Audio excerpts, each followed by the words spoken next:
बच्चों। मैं उम्मीद करता हूँ कि आप लोग बिल्कुल ठीक होंगे और इसी उम्मीद के साथ मैं आपका स्वागत करता हूँ ब्लूप्रिंट डिजिटल पर। बेटा मेरा नाम है वसीम चौहान और जैसे कि आप जानते हैं मैं हूँ आपका विज्ञान का टीचर। क्लास 10 का साइंस में आपको पढ़ा रहा हूँ और साइंस में हमने जीव विज्ञान प्रारंभ किया था। जो चैप्टर हम पढ़ रहे हैं उसका नाम है जैव प्रक्रम। और बेटा 2 भाग मैं अब तक आपके लिए लेकर आ चुका हूँ इस चैप्टर के।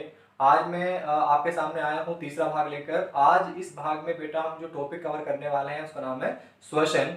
और श्वसन को बेटा हम इंग्लिश में बोलते हैं रेस्पिरेशन। आपको अपना रजिस्टर और पेन साथ में लेकर बैठना है, चीज़ों को बिल्कुल फोकस के साथ नोट करते जाना है। तो आइए शुरू करते हैं श्वसन। बेटा जैसे कि हमने अब तक इस चैप्टर में पढ़ा है, हमने पाचन पढ़ा और पाचन को हमने पढ़ा था पोषण में, है ना। तो पाचन मैंने बताया था आपको कि एक ऐसी अभिक्रिया होती है या एक ऐसी प्रक्रिया होती है जिसमें जो भोजन है वो जटिल अवस्था से सरल अवस्था को प्राप्त करता है ना। अब हम क्या पढ़ने वाले हैं कि श्वसन क्या होता है। श्वसन बच्चों से पूछता हूं मैं तो बताते हैं कि श्वसन का मतलब सर सांस लेना होता है, जबकि ये पूरी तरीके से बात सही नहीं है। श्वसन का मतलब होता है कि जो हमने खाना खाया था जब वो पच जाता है और पचने के बाद वहां से आपको ग्लूकोज मिलता है ना। ग्लूकोज जो है वो कार्बोहाइड्रेट से मिलता है आपको ना। तो ये ग्लूकोज है वो कोशिकाओं तक पहुंच जाता है। कोशिकाओं में जाकर ये ग्लूकोज टूटेगा और टूटने पर वहां से ऊर्जा मुक्त होती है। तो इसी को बेटा क्या बोलते हैं, हम श्वसन कहते हैं। तो मैं समझाना आपको ये चाह रहा हूँ कि श्वसन एक ऐसी प्रक्रिया है जिसमें जो ग्लूकोज का अणु वो टूट जाएगा कोशिका में जाकर और वहां ऊर्जा की प्राप्ति होगी। मतलब श्वसन का जो मुख्य उद्देश्य होता है वो ऊर्जा की प्राप्ति होता है। तो जो हमने अब तक मैंने आपको समझाया है वो ये है कि ग्लूकोज जो होगा, और मैं बताया था ग्लूकोज कहाँ से आता है, कार्बोहाइड्रेट से आपको मिलने वाला है पचने के बाद। तो ये ग्लूकोज पहुंच जाए कोशिका में और ग्लूकोज को तोड़ने के लिए आपको एक दूसरी चीज की आवश्यकता होगी बेटा, उसको बोलते हैं ऑक्सीजन। ऑक्सीजन के बिना टूटेगा नहीं ये। तो ऑक्सीजन और जब दोनों आपस में मिल जाएंगे तो बेटा फिर यहाँ से आपको कार्बन डाइऑक्साइड गैस प्राप्त होगी, थोड़ी मात्रा में जल मिलेगा और साथ में बेटा यहाँ से आपको ऊर्जा मिलने वाली है। यही ऊर्जा जो हमारे शरीर में होने वाली विभिन्न अभिक्रियाएं हैं, जो कुछ जैव अभिक्रियाएं होती हैं या फिर रासायनिक अभिक्रियाएं होती हैं, उन अभिक्रियाओं को पूरा कराने में ये इसका प्रयोग किया जाता है। तो अगर मैं इसका रासायनिक रूप लिखूंगा इस समीकरण का, ग्लूकोज का रासायनिक सूत्र मैंने बताया था आपको, वो होता है C6H12O6। और बेटा ये ऑक्सीजन हो जाएगा हमारा और यहाँ से मिलने वाला है कार्बन डाइऑक्साइड और ये H2O और ये बेटा ऊर्जा प्राप्त हो जाएगी। जैसा कि केमिस्ट्री में हमने पढ़ा था कि अभिक्रिया को हमें या समीकरण को हमें संतुलित अवस्था में लिखना होता है। तो इसको संतुलित करने के लिए आपको यहाँ पर 6 करना पड़ेगा, यहाँ पर 6 करना पड़ेगा और यहाँ पर 6 करना पड़ेगा। तो ये संतुलित अवस्था ही है। तो क्वेश्चन आता है कि श्वसन की रासायनिक अभिक्रिया लिखो, तो आपको ये वाली अभिक्रिया लिखनी पड़ेगी। अब हमें देखना है कि श्वसन होता कैसे है ना, मतलब कितने स्टेप में होता है। इसको समझो कि श्वसन के लिए आपको 2 चीजों की आवश्यकता है। एक तो आपको चाहिए ग्लूकोज और दूसरा आपको चाहिए बेटा ऑक्सीजन।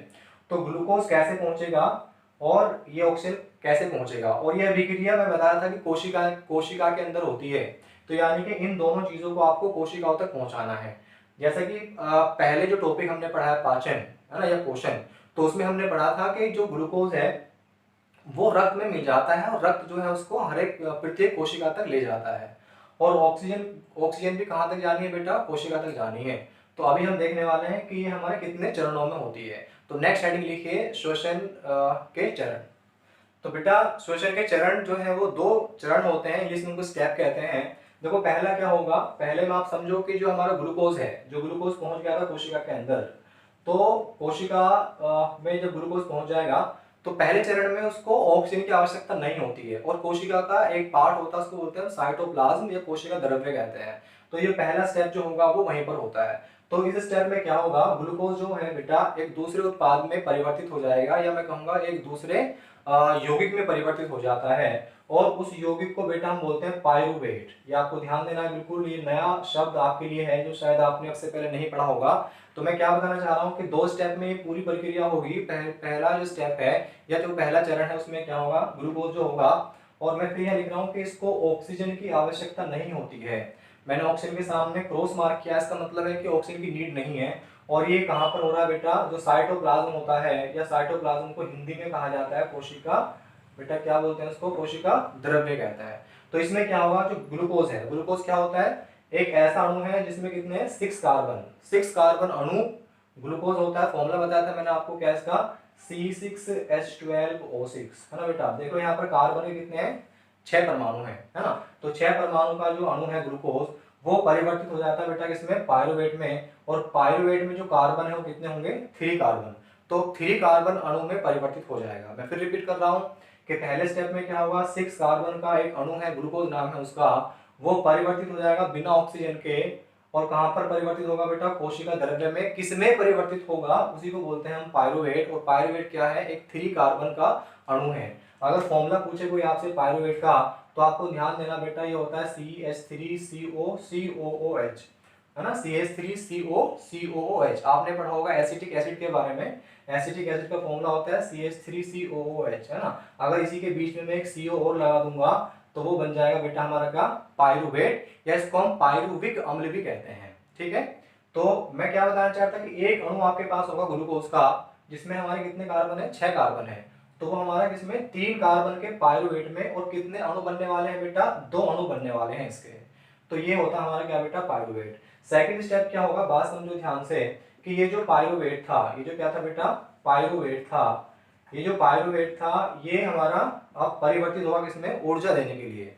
यानी कि जो हमें ऊर्जा मिलती है वो कहाँ से मिलती है, पायरुवेट से मिलती है। हालांकि कुछ मात्रा में ऊर्जा यहाँ भी मुक्त होती है, बहुत कम मात्रा में ऊर्जा बेटा यहाँ भी मुक्त होती है, पर वो नगण्य होती है, उसको हम मतलब एक तरह से कंसिडर करते नहीं है, है ना। तो आपको सेकंड स्टेप जो है वही ध्यान देना है कि जो पायरुवेट होगा, पायरुवेट जो होगा बेटा, अब ये देखो ध्यान से, कोशिका के अंदर एक उसका कोशिकांग होता है, उसको बोलते हैं माइटोकॉन्ड्रिया। तो माइटोकॉन्ड्रिया में जाकर ये अभिक्रिया संपूर्ण होगी। मतलब जो फर्स्ट स्टेप है वो कहां पर हो रहा था, कोशिका द्रव्य में हो रहा है। लेकिन जो दूसरा स्टेप है जो कि पायरुवेट है, पायरुवेट यहाँ पर कन्वर्ट किसमें हो रहा है, कार्बन डाइऑक्साइड में और जल में, और साथ में यहाँ से बेटा ऊर्जा मुक्त हो रही है। तो ये स्टेप जो होगा ऑक्सीजन के बिना नहीं होगा, मतलब इसको चाहिए क्या, ऑक्सीजन, है ना बेटा। तो ये 2 चरणों में होती है। पहले स्टेप में देखा जो ग्लूकोज है वो पायरुवेट में परिवर्तित होता है, और मैंने बताया कि पायरुवेट भी क्या होता है। और दूसरा स्टेप जो है, दूसरा चरण जो है, वो जो पायरुवेट बना था वो माइटोकॉन्ड्रिया में जाएगा, और ये भी कहाँ पर है, कोशिका के अंदर ही है। और ऑक्सीजन की इसको आवश्यकता होगी, ऑक्सीजन को लेकर ये बेटा टूट जाएगा पूरा, और यहाँ से कार्बन डाइऑक्साइड और क्या मिलने वाला है, जल, और साथ में बेटा क्या प्राप्त होगा आपको, ऊर्जा, जिसकी आपको आवश्यकता थी। अब ये जो फर्स्ट स्टेप था या जो प्रथम चरण था बेटा, इसका नाम है, इस स्टेप को हम बोलते हैं ग्लाइकोलिसिस। इसका नाम क्या होता है, ग्लाइकोलिसिस। एक स्टेप है, इसका नाम क्या अपने आप में बेटा, ग्लाइकोलिसिस। इंग्लिश का ये वर्ड है और हिंदी में भी इसको यही नाम दिया गया है, ग्लाइकोलिसिस। और जो दूसरा ये वाला स्टेप है बेटा, इसको बोलते हैं क्रेब्स चक्र, या इंग्लिश में बोलते हैं इसको क्रेब्स साइकिल। तो दोनों के दोनों स्टेप आपको ध्यान रखने हैं। पहले का स्टेप का नाम था ग्लाइकोलिसिस, और दूसरे का जो नाम है बेटा उसको बोलते हैं क्रेब्स, और यहाँ पर लिखा मैंने चक्र, है ना। तो 2 चरण हमने देखे। पहले में क्या था, ग्लूकोज परिवर्तित हुआ पायरुवेट में, दूसरे में क्या है कि पायरुवेट हमारा परिवर्तित हुआ बेटा कार्बन डाइऑक्साइड, जल और ऊर्जा देने के लिए। अभी हम देखते हैं कि जो ये श्वसन है इसके प्रकार कितने होते हैं।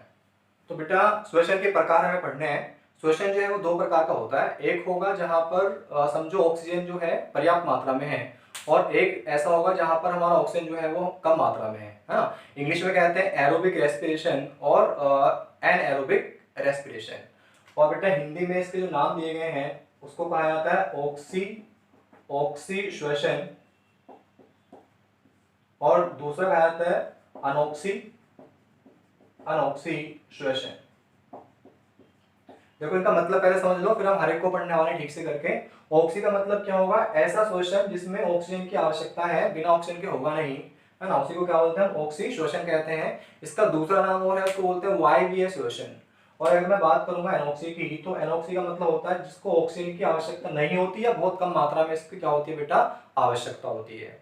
तो हम हर एक को पढ़ते हैं। ऑक्सी श्वसन में पढ़ चुके हैं, जो हमने अभी पढ़ाया श्वसन के बारे में वो सारा का सारा क्या था बेटा, ऑक्सी था। लेकिन हम ऐसे पढ़ेंगे कि दोनों टॉपिक हमारे कवर हो जाएंगे। तो आइए देखते हैं ऑक्सी श्वसन क्या होता है और अनॉक्सी श्वसन क्या होता है। सपोज करो कि हमारे पास एक अणु है, और वो अणु किसका है, ग्लूकोज का अणु है।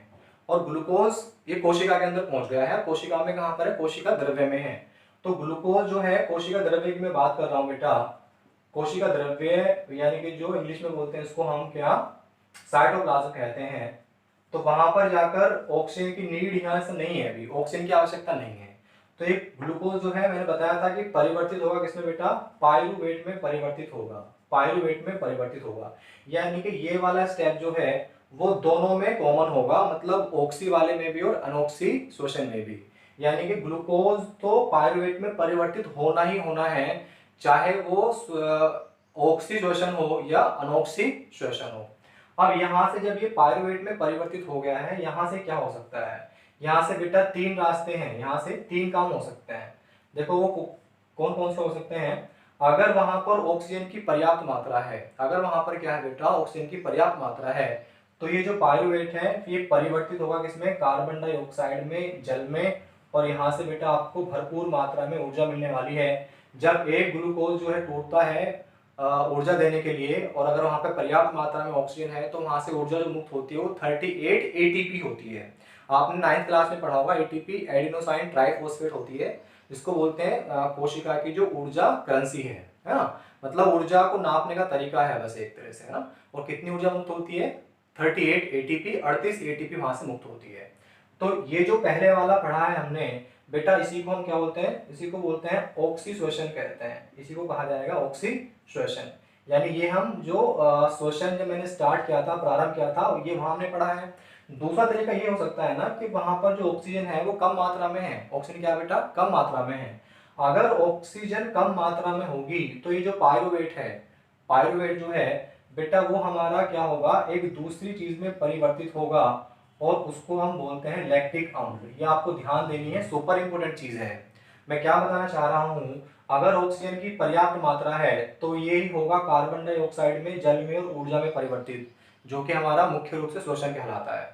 लेकिन अगर मैं क्या कह रहा हूँ कि जितनी आवश्यकता है ऑक्सीजन की, अगर उतनी ऑक्सीजन नहीं है, ऑक्सीजन है लेकिन कम मात्रा में उपस्थित है, अल्प मात्रा में है, तो ये जो पायरुवेट है तब ये कार्बन डाइऑक्साइड और जल में परिवर्तित नहीं होगा, तब ये किसमें परिवर्तित होगा बेटा, लैक्टिक अम्ल में परिवर्तित होगा, और यहाँ से बेटा कुछ मात्रा में ऊर्जा मुक्त होने वाली है ना।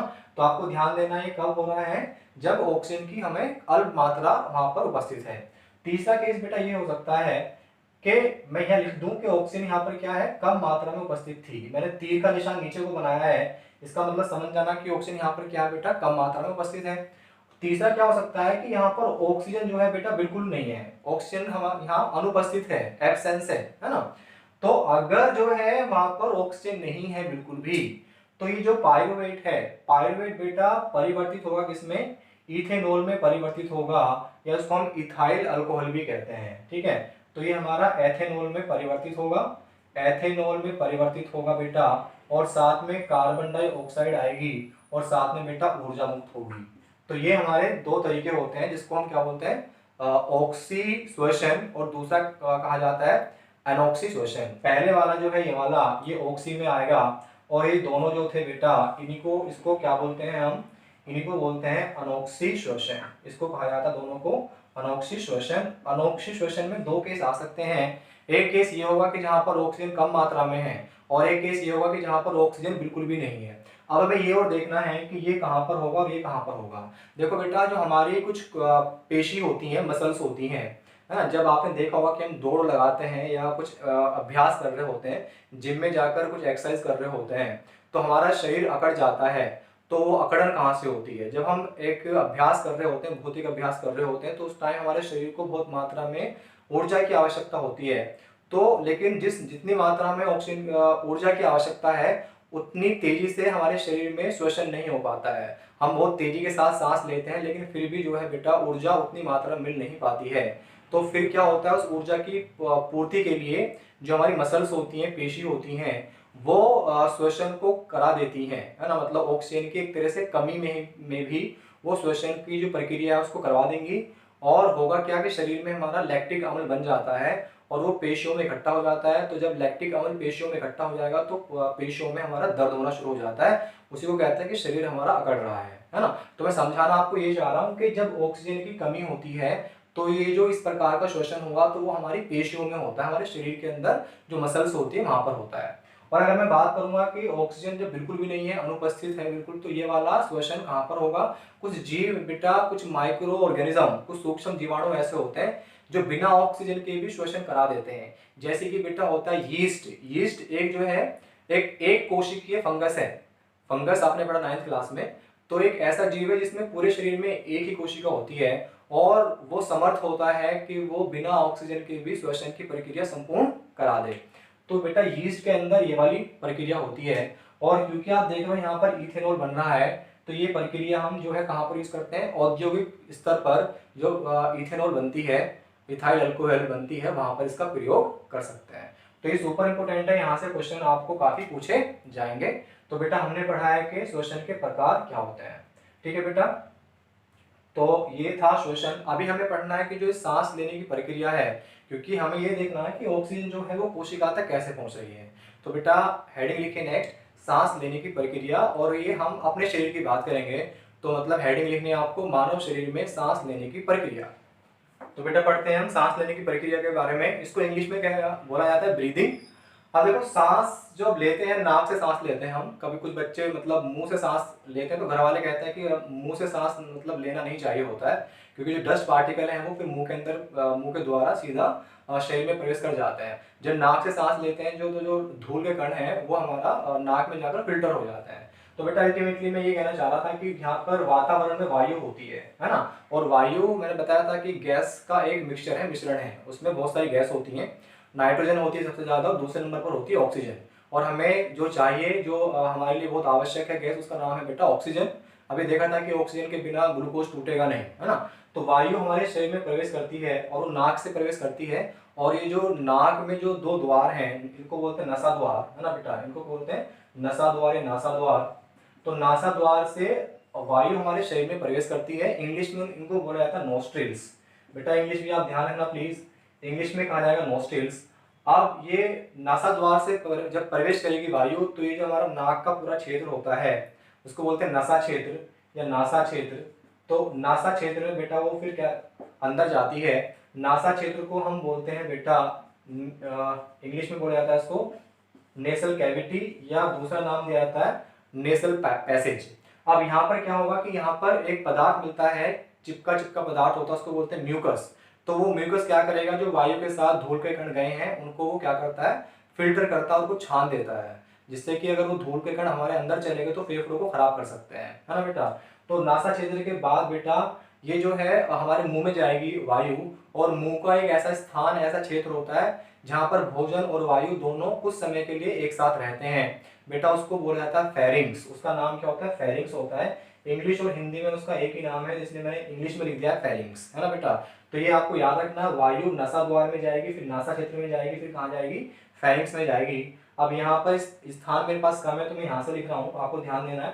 फेरिंग्स के बाद देखो जो हमारी वायु होगी वो जाएगी हमारा किसमें बेटा, जो हमारा विंड पाइप होता है, जो एक दो पाइप है हमारे यहाँ पर गले में, दो पाइप होते हैं, एक पाइप भोजन को ले जाता है पेट में, और एक पाइप हमारा बेटा किसको ले जाता है, वायु को ले जाता है। तो उस पाइप को हम बोलते हैं विंड पाइप इंग्लिश में, या साइंस में उसको एक नाम देते हैं, उसको कहा जाएगा ट्रैकिया। ट्रैकिया साइंस में कहेंगे, और समझो बात को, उसको हिंदी में हम श्वास नली भी कह सकते हैं, लेकिन आपको ट्रैकिया नाम ध्यान रखना है बेटा। ट्रैकिया, ये ट्रैकिया हिंदी और इंग्लिश दोनों में सेम है। कुछ विज्ञान की शब्दावली ऐसी होती है जो हिंदी और इंग्लिश में सेम रखी जाती है, तो आप कंफ्यूज मत होना कि ये क्या है, एक दो बार आप बोल दोगे तो आपको याद हो जाएगा। तो मैं क्या बताना चाहता कि फेरिंग्स के बाद वो कहाँ पर जाता है, ट्रैकिया में जाता है। अब इसका डायग्राम देखो ध्यान से आप, यानी ये जो पाइप है ना बेटा, ये मोटा सा पाइप हुआ है, ये जो मोटा सा पाइप है इसी को हम क्या बोलते हैं, ट्रैकिया बोलते हैं। फिर ये ट्रैकिया आगे जाकर दो भागों में बेटा क्या हो जाता है, परिवर्तित हो जाता है। तो ये जो दो भाग हैं, ये वाला भाग भी और ये वाला भाग भी, इनको बोलते हैं ब्रोंकी। मैं फिर बता रहा हूँ कि इंग्लिश और हिंदी में इनके सेम नाम है, इसलिए मैं यहाँ पर इंग्लिश में लिख रहा हूँ, क्योंकि इंग्लिश के नाम को हिंदी में लिखना वो मतलब ठीक नहीं माना जाता है। तो बेटा ये मैंने यहाँ लिख दिया है BORNCH, ब्रोंकाई कहते हैं इनको हम, यानी कि ये बेटा क्या था, ब्रोंकाई, और ये भी क्या है, ब्रोंकाई। अब ये ब्रोंकाई जो है बेटा आगे जाकर यहाँ पर क्या होते हैं, हमारे फेफड़े होते हैं, फेफड़ों में जाकर ये खुद पतले पतले पाइपों में क्या हो जाते हैं, परिवर्तित हो जाते हैं, है ना। तो ये ब्रोंकाई टूट जाते हैं खुद पतले पतले पाइपों में, और इन पतले पतले पाइपों को बेटा नाम दिया जाता है ब्रोंशियोल्स। मैं फिर रिपीट कर रहा हूँ कि आपको इंग्लिश और हिंदी बस ये नाम ही है ना, तो डरना नहीं है कि इंग्लिश में आ गया है। तो यहाँ पे ट्रैकिया था, ट्रैकिया फिर टूट गया दो पाइप में, उसको बोलते हैं ब्रोंकाई। और मैं क्या बता रहा हूँ कि फिर ये आगे और ज्यादा पतले पतले पाइपों में टूट जाता है, तो उसको बेटा बोलते हैं क्या, ब्रोंशियोल्स, उनको कहा जाता है ब्रोंशियोल्स। ये है ब्रोंशियोल्स। और लास्ट में बेटा यहाँ पर जब फेफड़ों में जाएंगे तो गुब्बारों के जैसी आकृति मिलती है हमें, गुब्बारों के जैसी आकृति मिलती हैं, और इन गुब्बारों के जैसी आकृति का नाम होता है कूपिका। यहाँ पर हिंदी और इंग्लिश के नाम अलग अलग हैं। कूपिका बेटा वो चीज होती है जिससे लंग्स काम करते हैं। लंग्स की क्रियात्मक इकाई को हम क्या बोलते हैं, कूपिका कहते हैं। इंग्लिश में इसको बोलते हैं एल्वियोलाई, है ना। तो ये क्या करती हैं, जो हमारे फेफड़े होते हैं उनका जो एक तरह से वक्र वक्र पृष्ठ का क्षेत्रफल है या सरफेस एरिया है उसको बढ़ा देती हैं। मतलब समझो, जो एयर यहाँ पे गई थी, जो वायु गई थी हमारे फेफड़ों में, इसका काम ये होगा कि वायु से ऑक्सीजन को अलग करना होता है। तो मुख्य काम जो है वो किसका है, कूपिका का है। यानी कि ब्रोंशियोल जो है बेटा किसके पास जाते हैं, कूपिका के पास जाते हैं। और कूपिका मुख्य काम करने वाली है। कूपिका की इंग्लिश भी ध्यान रखना कि कूपिका को इंग्लिश में बेटा क्या बोलते हैं, एल्वियोलाई बोलते हैं। क्योंकि कभी कभी क्या होता है, हिंदी का शब्द नहीं देगा आपको, इंग्लिश का शब्द दे देगा, ठीक है। अब एल्वियोलाई या कूपिका का कार्य क्या होगा कि वो वायु से ऑक्सीजन को ले लेगी और कूपिका से ही जो हमारी रक्त की धमनी, रक्त की जो पाइप होते हैं छोटे छोटे, उनको बोलते हैं हम रक्त के, मैंने बताया 3 पाइप होते हैं। एक होती है वेन, एक होती है हमारा आर्टरी और एक होती है कैपिलरीज। तो जो ये कैपिलरीज होती हैं उनमें बेटा ये ऑक्सीजन को डाल देती हैं। मैं फिर रिपीट कर रहा हूँ कि जो कूपिका है, कूपिका का काम ये है कि वायु से ऑक्सीजन को निकालेगी और रक्त में डाल देगी। और रक्त कहाँ पर है इस टाइम, वो बेटा जो ब्लड की कैपिलरी है, रक्त के जो पाइप है उसमें है ना। तो बस ये हुआ। अब इसने मतलब अल्टीमेटली फाइनल काम क्या हुआ है कि वायु से ऑक्सीजन को निकाला गया है और ऑक्सीजन को कहाँ पर डाल दिया गया है, रक्त में डाल दिया गया है। आपको याद होगा पोषण में मैंने आपको बताया था कि जब पाचन पूरा हो जाता है तो पाचन जो हमारा मतलब पचा हुआ भोजन है वो भी कहाँ पर मिलता है, फाइनली जाकर रक्त में मिल जाता है। और रक्त उसको कहाँ पर ले जाता है, कोशिका तक ले जाता है। और मैं यहाँ क्या बता रहा हूँ कि वायु पूरी आती है और फेफड़ों में जाकर लास्ट में बिल्कुल जब अंतिम इसका स्टेप होता है तो वहाँ पर क्या होता है कि कूपिका वायु से ऑक्सीजन को निकालेगी और वो भी उसको कहाँ पर मिलाएगी, रक्त में मिलाएगी। यानी कि ऑक्सीजन को भी बेटा रक्त ही ले जाएगा हमारी कोशिका तक। भोजन को, पचे हुए भोजन को भी रक्त लाया था कोशिका तक और यहाँ ऑक्सीजन को भी क्या ले जाएगा, रक्त ही ले जाएगा कोशिका तक, है ना बेटा। तो ये हमने यहाँ तक पढ़ा। अब हम ये देखेंगे कि रक्त जो है वो ऑक्सीजन को कैसे ले जाता है हमारी कोशिका तक। अब यहाँ पर ऑक्सीजन है और ऑक्सीजन को निकाला है कूपिका ने। कूपिका का मतलब होता है एल्वियोलाई, जो हमारा लंग्स होते हैं, फेफड़े होते हैं, उसकी क्रियात्मक इकाई है। अब वो उसको मिलाएगी रक्त में। रक्त में एक चीज होती है उसको बोलते हैं हीमोग्लोबिन। तो हीमोग्लोबिन की वजह से रक्त का कलर हमारा क्या होता है, लाल होता है ना। हीमोग्लोबिन, हीमोग्लोबिन 2 शब्दों से मिलकर बना है, हेमिन और ग्लोबिन। हेमिन का मतलब होता है लोहा, आयरन, और ग्लोबिन का मतलब होता है एक तरह का प्रोटीन, है ना। तो मैं आपको ये याद रखना है कि ऑक्सीजन और हीमोग्लोबिन आपस में मिल जाते हैं और एक यौगिक बनाते हैं बेटा। उसका नाम होता है HbO2, मतलब HbO2 उसका सूत्र है और नाम होता है इसका ऑक्सी हीमोग्लोबिन। इसका नाम है ऑक्सी हीमोग्लोबिन। तो मैं समझाना बेटा आपको ये चाह रहा हूँ, इन दोनों ने आपस में अभिक्रिया की और अभिक्रिया करने के बाद एक कंपाउंड बना, एक उत्पाद बना है, एक यौगिक बना है, नाम उसका ऑक्सी हीमोग्लोबिन, फॉर्मूला होगा इसका HbO2। लेकिन आपको ध्यान ये रखना है कि ये जो उत्पाद बना है ये बेटा अस्थिर होता है। अस्थिर का मतलब अनस्टेबल। ये बहुत ज्यादा समय तक इस अवस्था में, इस रूप में रह नहीं सकता है। फिर जैसे रक्त आगे बढ़ा, यानी कि ये कंपाउंड उसमें बन गया है, ये आगे बढ़ेगा और जैसे ही वो कोशिका तक जाएगा, कोशिका तक जैसे ही बेटा वो कोशिका में पहुंचेगा, कोशिका के पास पहुंचकर ये दोबारा से टूट जाता है किसमें, Hb+O2 में। क्योंकि मैंने बताया था ये अस्थिर होता है, अनस्टेबल होता है, ठीक है बेटा। अब जैसे ही टूटेगा तो कोशिका क्या काम करने वाली है, कोशिका बेटा यहाँ से ऑक्सीजन को ले लेगी और बदले में, क्योंकि ऑक्सीजन को लेने के बाद इसने क्या किया है, शोषण किया है। शोषण में क्या होता है, गैस निकलती है, उसका नाम होता है कार्बन डाइऑक्साइड। मैंने बताया था आपको कि C6H12O6। और ऑक्सीजन जो है, ये वाली ऑक्सीजन को ये इससे लेगा और बेटा यहाँ पर क्या हो जाएगा, कार्बन डाइऑक्साइड गैस निकलेगी, जल होगा और साथ में क्या है, ऊर्जा प्राप्त होगी आपको। तो ये जो कार्बन डाइऑक्साइड गैस बनी है शोषण के दौरान कोशिका के अंदर, तो ये जो है कोशिका यहाँ पर ऑक्सीजन के स्थान पर इसको दे देगी क्या बेटा, कार्बन डाइऑक्साइड को दे देगी। मतलब कोशिका यहाँ पर खेल करती है, एक धोखा देती है कि रक्त से ऑक्सीजन गैस को ले लेती है और बदले में कार्बन डाइऑक्साइड को डाल देती है। अब यहाँ पर 2 चीज हैं, एक है हीमोग्लोबिन, Hb कहते हैं उसको, और दूसरी चीज क्या है इस बार, CO2। ये दोनों भी फिर आपस में अभिक्रिया कर जाते हैं और अभिक्रिया करने के बाद बेटा जो बनता है वो होता है HbCO2।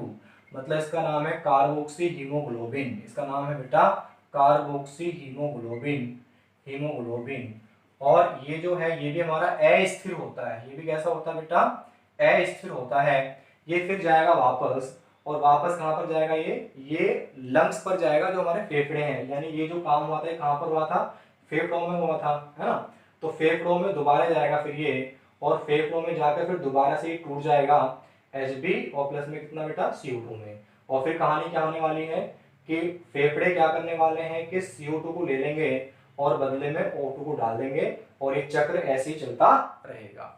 तो इस तरीके से हमारे शरीर में जो कोशिकाएं हैं वहां तक ऑक्सीजन पहुंच जाती है और कोशिकाओं में जो कार्बन डाइऑक्साइड बनी है श्वसन की अभिक्रिया के उपरांत वो कार्बन डाइऑक्साइड वापस आ जाती है लंग्स तक यानी कि फेफड़ों तक, और हम फिर उसको जब सांस बाहर छोड़ते हैं तो वो कार्बन डाइऑक्साइड गैस बाहर चली जाती है। तो इस तरीके से पूरा श्वसन का बेटा क्या थी प्रक्रिया थी। तो ये बेटा संपूर्ण हो चुका है श्वसन। और हमने देखा कि श्वसन का मतलब मुख्य उद्देश्य क्या होता है। आपके कुछ सुझाव हैं, कुछ सजेशन अगर हैं तो बेटा कमेंट सेक्शन में प्लीज़ दीजिएगा और हमारी वीडियोस को आप अपने फ्रेंड के साथ शेयर करें। हमारे चैनल को सब्सक्राइब कीजिएगा और बेल आइकन को प्रेस कीजिएगा जिससे कि आपको नोटिफिकेशन हमारी वीडियोस के मिलते रहें। और बेटा आप ठीक से पढ़ते रहें।